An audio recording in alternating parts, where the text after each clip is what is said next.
హల్లెలూయా. దేవునికి స్తోత్రం, దేవునికి మహిమ ఘనత ప్రభావం కలుగును గాక. వీడియో చూస్తున్న ప్రియ సోదరి సోదరుడు, ప్రభువైన యేసు క్రీస్తు నామములో మీకందరికీ నా హృదయపూర్వక వందనాలు తెలియజేస్తూ ఉన్నాను. గమనించండి, ఆరోగ్యంగా ఉన్నారా? సమాధానంతో ఉన్నారా? సంతోషంగా ఉన్నారా?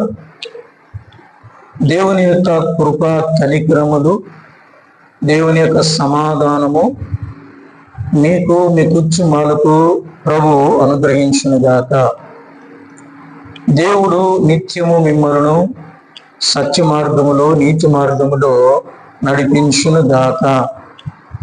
ఈరోజు మన ధ్యానాంశము మార్కు సువార్త 5వ అధ్యాయము 25వ వాక్యము నుండి మనం చూద్దాం.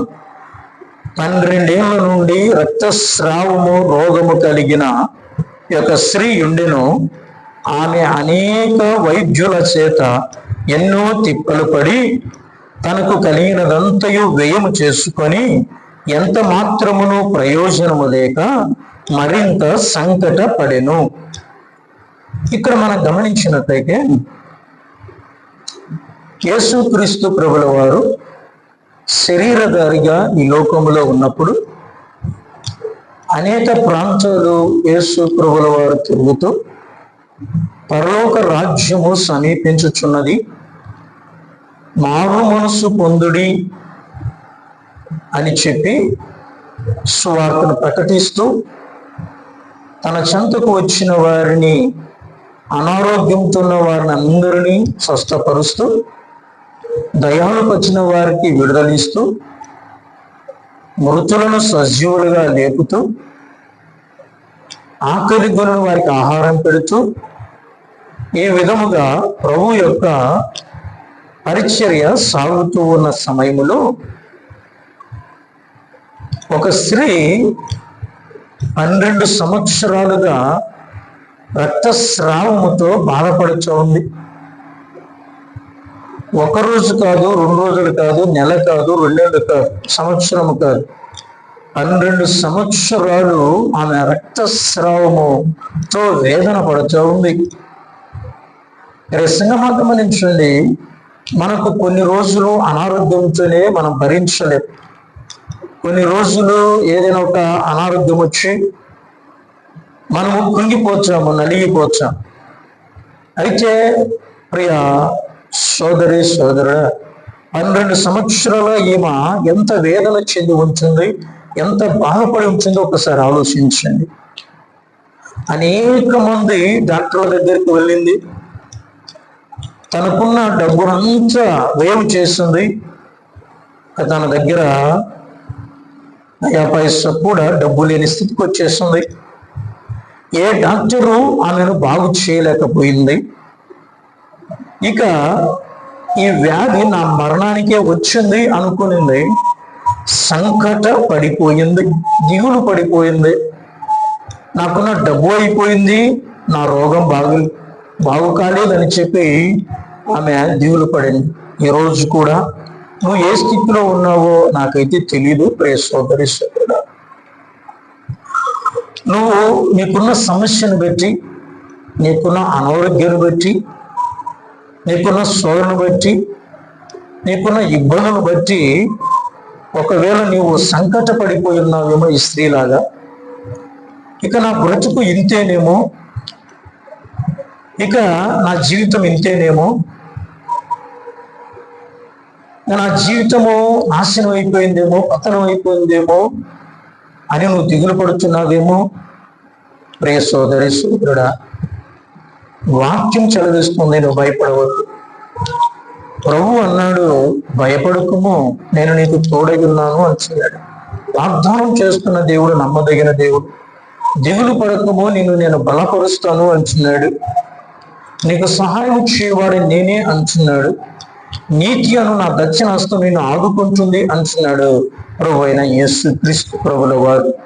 ప్రియ సోదరి సోదరుడు, నువ్వు ఏ స్థితిలో ఉన్నా, ఏ పరిస్థితిలో ఉన్నా నువ్వు దిగులు పడవద్దు, భయపడవద్దు. ఎందుకు భయపడద్దు అని నేను అంటూ ఉన్నానంటే, ఇక్కడ ఒక సంఘటన జరిగింది. దాని గురించి నీకు ధైర్యంగా చెప్పగలుగుతున్నా.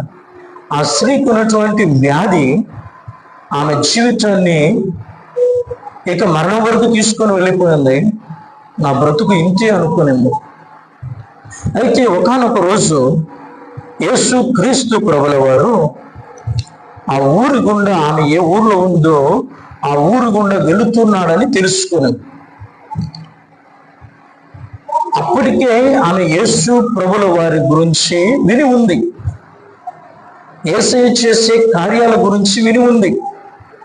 ఈరోజు ప్రియ సోదరి సోదరుడా, నీవు కూడా యేసయ్య గురించి విని ఉంచావు, యేసు అన్న పేరు విని ఉంచావు, యేసయ్య చేసిన కార్యాలు కూడా నీవు విని ఉంచావు. ఇప్పుడు ఆ స్త్రీ కూడా విని ఉంది కనుక ఆ దారిలో వెళుతూ ఉంటే ఈమె అనుకునే తన మనసులో, యేసు ప్రభుల వారి యొక్క వస్త్రపు చెంగు ముట్టినా చాలు నేను బాగుపడతాను అని నమ్మింది, విశ్వసించింది. ఈరోజు నువ్వు అలా నమ్మగలుగుతావా? నీకున్నటువంటి సమస్యను బట్టి, నీకున్నటువంటి ఇబ్బందులను బట్టి యేసు దగ్గరికి వెళితే నా సమస్య తీరుతుందని నువ్వు నమ్మగలుగుతావా? నువ్వు విశ్వసించగలుగుతావా? నువ్వు విశ్వసిస్తే, నమ్మితే దేవుని మహిమను చూస్తావు. దేవుని వాక్యం సెలవిస్తుంది. ప్రభు అన్నాడు, నమ్మితే నువ్వు దేవుని మహిమను చూస్తావు అన్నాడు. నమ్మితే నువ్వు దేవుని కార్యాలు చూస్తావు. నమ్మిన వానికి సమస్తము సాధ్యమే అని బైబిల్ సెలవిస్తుంది. అది నీ నమ్మకాన్ని బట్టి, నీ విశ్వాసాన్ని బట్టి ఉంచుంది. ప్రియ సోదరి సోదరుడు, ప్రభు ఎవరిని బాగు చేసినా ప్రభు ఒక మాట అంటూ ఉన్నాడు, నీ విశ్వాసమే నీకు స్వస్థత కలిగించింది. ప్రభు దగ్గరికి వచ్చి నీలో విశ్వాసం ఉండాలి, నమ్మకం ఉండాలి. ప్రభు చెంతకు వెళితే నా సమస్య తీరుతుంది, ప్రభు చెంతకు వెళితే నా అనారోగ్యం పోతుంది, ప్రభు చెంతకు వెళితే నా ఇబ్బందులు తీరుతాయి, ప్రభు చెంతకు వెళితే నా బాధ నివారణ అవుతుంది అని నమ్మి విశ్వసించి ప్రభు దగ్గరికి నువ్వు రాగలిగితే దేవుని కార్యాలు ఖచ్చితంగా నీ జీవితంలో నువ్వు చూస్తావు. ఆమె నమ్మింది, విశ్వసించింది. అంతమంది జనాలలో ఆమె వెళ్ళింది. యేసయ్య వస్త్రపు చెంగును ముట్టిన వెంటనే అక్కడ వ్రాయబడి ఉంచింది, ఆమె యేసును గూర్చి విని నేను ఆయన వస్త్రములు మాత్రం ముట్టినా బాగుపడదని అనుకుని జనసమూహములో ఆయన వెనుకకు వచ్చి ఆయన వస్త్రమును ముట్టిన వెంటనే ఆమె రక్తధార కచ్చిన గనుక తన శరీరంలో ఆ బాధ నివారణ అయినదని గ్రహించుకోలేను. అంతమంది జనాల్లో ఆమె అందరినీ పక్కకు తొలగించుకుంటూ వచ్చి యేసయ్య వస్త్రపు చెంగును ముట్టింది. వెంటనే ఆమె స్వస్థత జరిగినట్టు మనం చూస్తున్నాం. ఆమె విశ్వాసము ఆమెను స్వస్థపరిచింది. యేసయ్య అన్నాడు, వెంటనే నిలబడిపోయాడు. దిక్కు యేసయ్య అటు ఇటు చూస్తున్నాడు. పేతురు అడుగుతున్నాడు, ప్రభువా ఏమైంది అంటే, ఎవరు నన్ను ముట్టారు అన్నాడు. పేతురు అంటున్నాడు, ప్రభువా ఇంతమంది నీ మీద పడుతూ ఉన్నారు కదా, మళ్ళీ నన్ను ముట్టింది ఎవరు అంటున్నావే అన్నాడు. ప్రభు అన్నాడు, ఇంతమంది నా మీద పడుచున్నా నాలో ఉన్న ప్రభావం బయటికి వెళ్ళలేదు, కానీ ఇప్పుడు నాలో నుండి ప్రభావము బయటికి వెళ్ళింది. అదే ప్రభు అంటున్నాడు. వెంటనే యేసు తనలో నుండి ప్రభావం బయలువెళ్ళని తనలో తాను గ్రహించి జనసమూహం వైపు తిరిగి ఆ వస్త్రమును ముచ్చినది ఎవరని అడగగా ఆయన శిష్యులు జనసమూహం నీ మీద పడుచుండుట చూచుచున్నావే, తను ముచ్చినది ఎవడని అడుగుచున్నావా అని ఆ కార్యము చేసిన ఆమెను కనుగొనవలని ఆయన చుట్టూ చూసినప్పుడు ఆ స్త్రీ తనకు జరిగినది ఎరిగి భయపడి వణుకుచూ వచ్చి ఆయన ఎదుట సాగిలపడి తన సంగతి అంతా ఆయనకు చెప్పాను. అందుకు ఆయన, కుమారుని విశ్వాసం నేను స్వస్థపరచను, సమాధానం గల నీ పొమ్ము, నీ బాధ నివారణ అయ్యి నీకు స్వస్థత కలుగునగాక అని ఆమెతో చూశారు.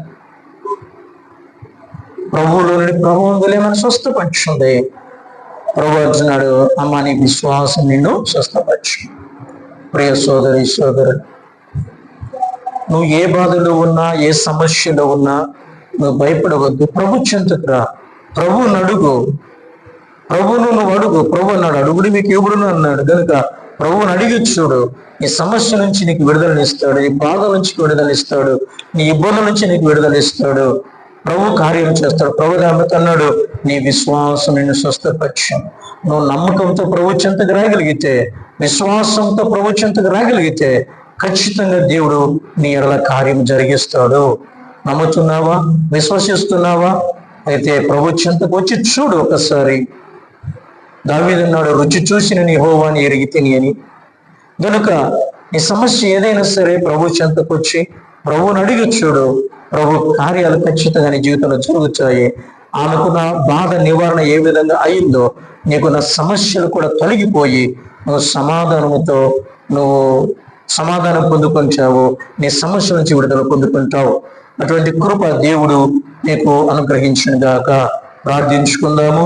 నమ్మి విశ్వసించి ప్రార్థనలో ఏకీభవించు. పరిశుద్ధుడైన మా ప్రియ పరలోకపు తండ్రి, మా మంచి దేవుడికి చెల్లిస్తున్నాను అయినా. ఎదుగునైనా మా ముందుకు అత్యవసరంగా స్థితిని తీసుకొని వచ్చావు. ఆమె జీవితంలో మీరు చేసిన కార్యాల గురించి మాతో మాట్లాడిన దేవుని స్తోత్రాలు చెల్లిస్తున్నాను. పరిశుద్ధుడ, ఎంతమంది నీ మాటలు విన్నారోనైనా ఇదిగో నీ బిడ్డలు మీరు జ్ఞాపకం చేసుకోండి.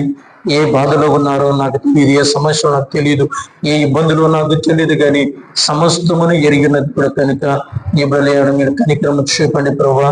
నీ బిడ్డలకు బాధ నుంచి విడుదల ఇవ్వండి, అనారోగ్యం నుంచి నజన చేసిన విడుదల ఇవ్వండి, ప్రతి సమస్య నుంచి నజన చేసిన విడుదల ఇవ్వండి. నైనా నీ బిడ్డల యొక్క కనిక్రమను దయ నీ బిడ్డలపై మీరు చూపని ప్రార్థిస్తుంటండి. మీరు కార్యము చేసి నమ్మి విశ్వసిస్తున్నాను ప్రభా. నీ బిడ్డలనైనా నీ చేత కబ్బు చెబుతున్నాను. నీ బిడ్డల నమ్మకంతో విశ్వాసంతో నీ దగ్గరకు వచ్చి ఆ రక్త స్త్రీలాగా విడుదల పొందుకునే కృప అనుగ్రహించమని నీ బిడ్డలు నీ చేత కబ్బు చెప్పుకుంటూ మా రక్షకుడిగా యేసు నామములో ప్రార్థిస్తున్నాను తండ్రి. ఆమేన్, ఆమేన్. God bless you. దేవుడు మిమ్మల్ని మెక్కుచ్చు మామూలు దీవించును గాక.